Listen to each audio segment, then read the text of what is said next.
शुभ प्रभात। तो बच्चों, आज हम महादेवी वर्मा जी को पढ़ेंगे। तो महादेवी वर्मा का हिमालय से नामक शीर्षक पढ़ने जा रहे हैं, जो इनकी रचना सांध्य गीत से ली गई है। ठीक है। तो महादेवी वर्मा का जीवन परिचय आप लोगों ने कक्षा 9th में भी पढ़ा है और इसमें भी पढ़ेंगे। तो जो है आप इसकी जीवनी अच्छे से लिख करके याद करेंगे। इनकी रचनाएं भी बहुत महत्वपूर्ण है, तो इसको भी देखेंगे और अपनी कॉपी में लिखेंगे। तो चलिए, सबसे पहले हम इसका हिमालय से शीर्षक पढ़ते हैं, और यह हिमालय से इनके सांध्य गीत नामक रचना से लिया गया है।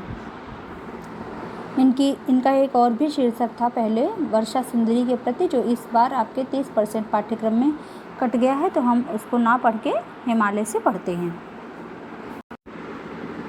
हाँ बच्चों, तो देखिए, हे चिर महान यह स्वर्ण रश्मि छू श्वेत भाल बरसा जाती रंगीन हास, सेली बनता है इंद्रधनुष परिमल मलमल जाता बतास, पर रागहीन तो हिम निधान, पर रागहीन तो हिम निधान। तो बच्चों, प्रस्तुत पंक्तियों में कवित्री ने यानी कवित्री महादेवी वर्मा ने हिमालय की चिर महानता और निर्लिप्तता का वर्णन किया है। ठीक है। चिर माने क्या होता है? बहुत लंबे समय से जो चलता चला आ रहा है उसे चिर कहते हैं। तो हिमालय की चिर महानता, और हिमालय बहुत लंबे समय से है, इसलिए उसी की महानता और निर्लिप्तता का प्रस्तुत पंक्तियों में वर्णन करते हुए कह रही हैं कि हे चिर महान, हे चिर महान। कवित्री क्या कहती हैं कि हिमालय अपनी महानता को बहुत ही लंबे समय से बनाए हुए है। कहती हैं कि हे हिमालय, तू चिरकाल से अपनी महानता को बनाए हुए है। ठीक है। और फिर कहती हैं, यह स्वर्ण रश्मि छू श्वेत भाल बरसा जाती रंगीन हास। ऊपर वाली लाइन देखिएगा, यह स्वर्ण रश्मि माने सुनहली किरणें। स्वर्ण रश्मि किसको कहा है? सुनहली किरणों को कहा है। तो कहती हैं कि तुम्हारे बर्फ से ढके हुए शिखरों पर, तुम्हारे बर्फ से ढके हुए शिखरों पर स्वर्ण रश्मि सूर्य की सुनहली किरणों से क्या हो जाता है? बरसा जाती रंगीन हास, आकर्षक हंसी बिखर जाती है। तुम्हारे बर्फ से ढके हुए शिखरों पर सूर्य की सुनहली किरणों से आकर्षक हंसी बिखर जाती है। यानी जो बर्फ से ढके हुए शिखर हैं, उन पर जब सूर्य की सुनहली किरणें पड़ती हैं, तो उसी सुनहली किरणों को महादेवी जी ने जो है उस हिमालय की हंसी के रूप में बताया है। उसे क्या कहा है? जो बर्फ से ढके हुए शिखरों पर सूर्य की सुनहली किरणों का पड़ना है, वो मानो हिमालय का मुस्कुराना है, हिमालय का हंसना है। और कैसा हंसना है? तो आकर्षक हंसना है। क्या कहती हैं? रंगीन हास, बरसा जाती रंगीन हास। यानी कहती हैं कि जब तुम्हारे बर्फ से ढके हुए शिखरों पर सूर्य की सुनहली किरणें पड़ती हैं, तो उनके पड़ने से आकर्षक हंसी बिखर जाती है। ठीक है। यानी हिम से ढके हुए जो हिमालय के शिखर हैं, उन पर जब सूर्य की प्रातःकालीन सुनहरी किरणें पड़ती हैं, तो उनसे वहाँ का वातावरण जो है वो कैसा बन जाता है? अत्यंत ही आकर्षक बन जाता है। ठीक है। कैसा हो जाता है? अत्यंत आकर्षक वातावरण बन जाता है। और सेली बनता है इंद्रधनुष परिमल मलमल जाता बतास। और बर्फ की सुनहली किरणों के पड़ने से ऐसा मालूम पड़ता है, किसके? बर्फ पर जब सुनहली किरणें पड़ती हैं, तो उनके पड़ने से ऐसा मालूम होता है जैसे, सेली माने होता है दुपट्टा, जो हम लोग ओढ़ते हैं वो दुपट्टा। ऐसा मालूम पड़ता है जैसे हिमालय ने सेली बनता है इंद्रधनुष। ऐसा प्रतीत होता है, ऐसा मालूम होता है जैसे इंद्रधनुषी रंगों का दुपट्टा बांध लिया हो। किसने बांध लिया हो? हिमालय ने बांध लिया हो। ठीक है। जब उन पर्वत शिखरों पर क्या पड़ती है?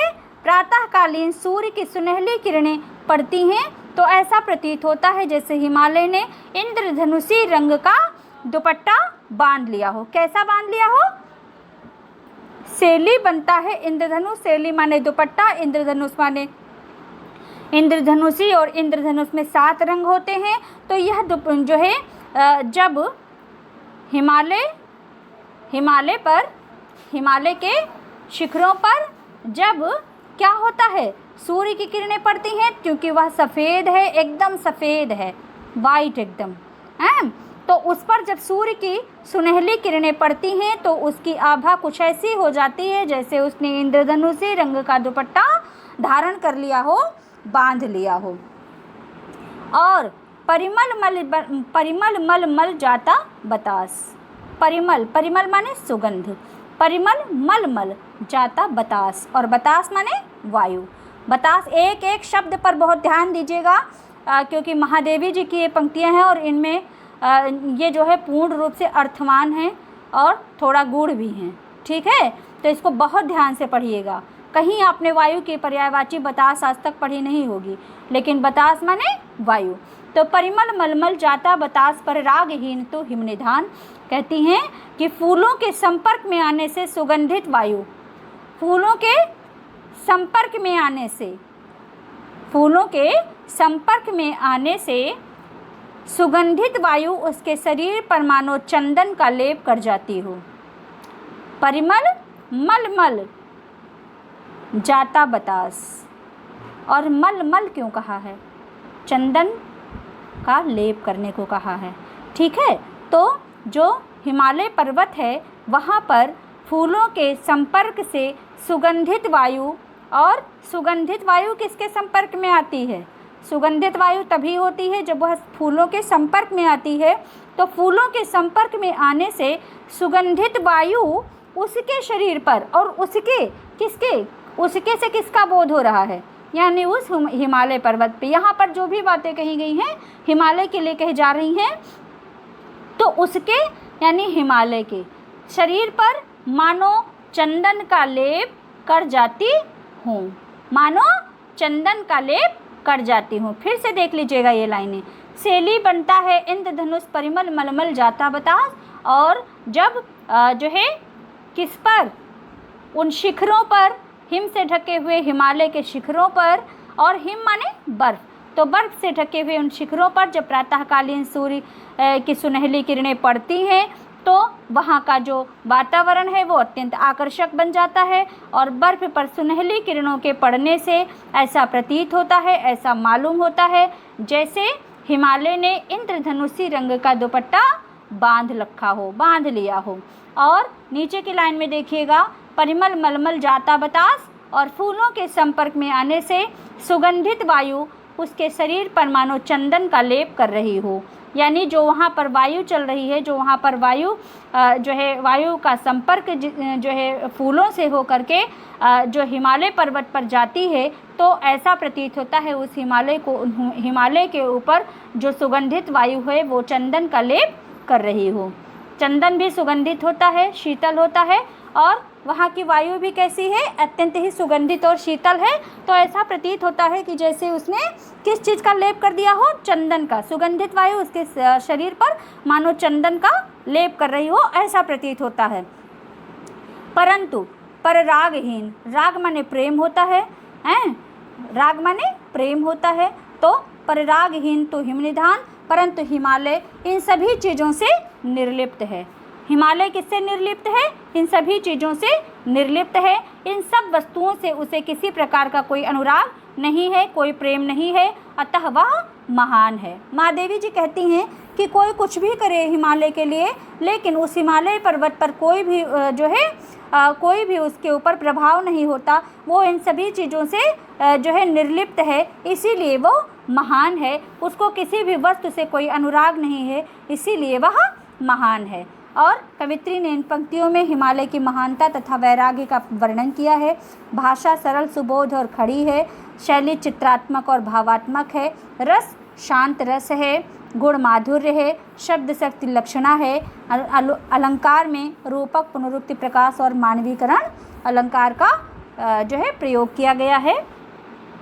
अब देखिए इसके आगे की पंक्तियाँ। नभ में गर्वित झुकता नशीस, पर अंक लिए है दीन छार, मन गल जाता नत विश्व देख, तन सह लेता है कुलिश भार। कितने मृदु कितने कठिन प्राण, बहुत ही सुंदर पंक्तियाँ हैं। देखिएगा, नभ में गर्वित झुकता नशीस। अब क्या कहती हैं कवित्री ने इन पंक्तियों में? हिमालय की कठोरता और कोमलता का